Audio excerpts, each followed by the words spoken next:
مکتوب نمبر 73 معاویہ کے نام۔ بسم اللہ الرحمن الرحیم۔ اما بعد، میں تم سے خط و کتابت کرنے اور تمہاری بات سننے میں اپنی رائے کی کمزوری اور اپنی دانش مندی کی غلطی کا احساس کر رہا ہوں، اور تم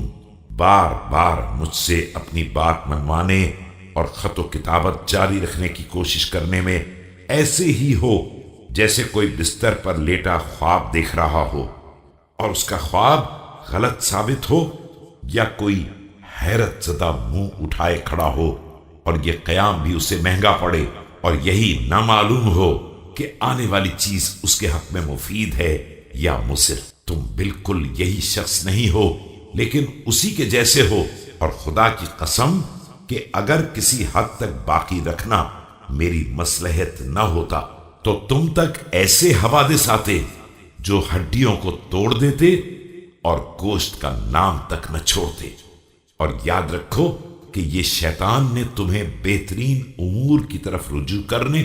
اور عمدہ ترین نصیحتوں کے سننے سے روک رکھا ہے، اور سلام اس کے اہل پر۔